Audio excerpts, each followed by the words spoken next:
Letter अपने mobile पर दे दिया गया है। 3 मुद्दा था। पहला मुद्दा था कि बाढ़ में लगातार स्थिति 3 बार बाढ़ आई बिहार में।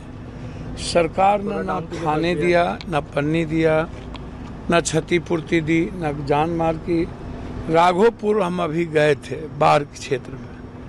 राघोपुर की स्थिति बहुत बुरी है। कोसी, सीमांचल, पूर्णिया, नौगछिया, खास तौर पर जो गंगा है और कोसी है, गंडक है, महानंदा है, यह इलाका लगभग बिहार का बर्बाद हो गया। सरकार ने न तो फसल क्षतिपूर्ति दी, न गायमाल क्षतिपूर्ति दी और न ही घर क्षतिपूर्ति दी। तो मैंने कहा कि इमीडिएट गवर्नमेंट से सर बात किया जाए और राघोपुर का रिहेबिलिटेशन, एक लगभग 70% हाजीपुर का राघोपुर बर्बाद हो गया और इसके लिए वहाँ के लोग काफ़ी परेशान हैं। आप बाढ़ क्षेत्र राघोपुर को घोषित करिए और 3 बार जो कोसी नदी में बाढ़ आई उसके लिए जो कुर्सेला, नौगछिया, मनिहारी, भाईसी, रुपौली, सहरसा, ये जो इलाका है इसको भी बाढ़ क्षेत्र घोषित करिए। एक तो यह मुद्दा था। दूसरा था मदरसा बोर्ड के शिक्षक को वेतनमान नहीं मिल रहा है। 1200 लगभग मदरसा बोर्ड को पुनर्गठन करना है, वो नहीं मिल रहा है। तो ये मदरसा बोर्ड के शिक्षक बैठे हुए हैं और जो मदरसा बोर्ड के चेयरमैन हैं उनके साथ नाइंसाफ़ी कर रहे हैं, नाइंसाफ़ी हो रही है, सौतेलेपन का व्यवहार हो रहा है। तो ये था दूसरा। तीसरा था मीटर, जो पर्यवेक्षक मीटर का लगाया गया था लगभग 19,500, उनको इन लोगों ने क्या किया कि हटा दिया और वो लोग चाह रहे हैं समायोजन। तो तीसरा मैटर ये था। चौथा जो मैटर है वो मेरे लाइफ से जुड़ा हुआ था कि 1 महीना पहले आपने हमको Y+ सुरक्षा दी। अब अखबार, टीवी, रेडियो में आ रहा है कि पप्पू यादव की सुरक्षा को Y+ से हटा लिया। देखिए ना, हम आपसे मांगने गए थे, आप नहीं देते। किस आधार पर आपने हमको Y+ दिया? और 1 महीना में आधार क्या था कि हमसे आपने Y+ छीन लिया? तो क्या ये पॉलिटिकल नहीं है? और इसमें किसकी भूमिका है? मैंने उस दिन भी और इनसे भी कहा कि इसमें भूमिका जदयू के एक नेता हैं, कार्यकारी अध्यक्ष हैं। मैं बहुत क्लियर हूँ कि जो नहीं चाहते हैं कि जदयू में नीतीश कुमार जी के लड़के जदयू को संभाले, उनकी पूरी साजिश है जदयू को बीजेपी में विलय करने की। वह व्यक्ति नहीं चाहा और एक हमारे भाई सम्राट चौधरी जी हमको फोन करके बोले कि आपको सुरक्षा बढ़ा रहे हैं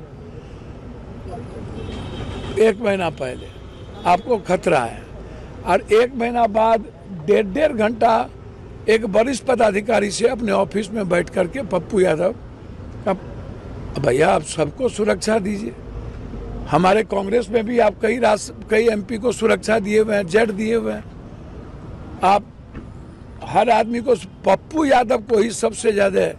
तो मैंने कहा कि हमारी सुरक्षा आप हटा लीजिए टोटल, हमको सुरक्षा की ज़रूरत नहीं है और हम भीख मांगने भी नहीं जाएंगे।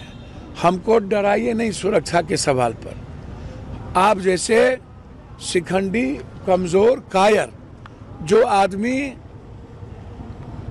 सुरक्षा के सवाल पर पप्पू यादव को दबाना चाहते हो, वो मेरे इतिहास को जान लीजिए।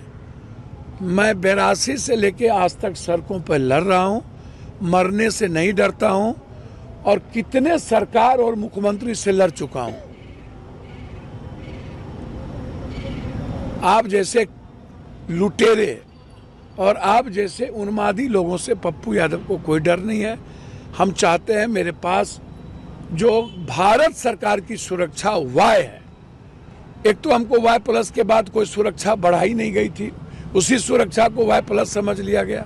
तो जो Y सुरक्षा है उसको भी हटा लिया जाए या आप हमारे सुरक्षा का फिर से समीक्षा करिए।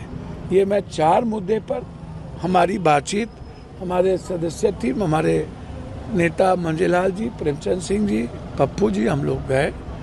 तो ये चारों मुद्दे थे, इसीलिए गवर्नर साहब से जब हम बाढ़ से निकले तो हमको लगा कि राघोपुर के बाढ़ से निकलने के बाद हमको गवर्नर साहब से मिलना मुझे एक सवाल है कि जहां तेजस्वी यादव को ये सब मांग करनी चाहिए थी, आप कर रहे हैं राघोपुर के लिए। सर हम लोग महागठबंधन में ही है ना, तो हमारा भाई मांग करे चाहे उनका बड़ा भाई मांग करे। राघोपुर भी बिहार में ही ना है, कोसी सीमांचल, भागलपुर, गंगा का जो इलाका है, छपरा, ये भी तो बिहार में ही है ना। तो ये मेरा भी दायित्व बनता है कांग्रेस के एक सांसद होने के नाते कि इन मुद्दों को मैं रखूं।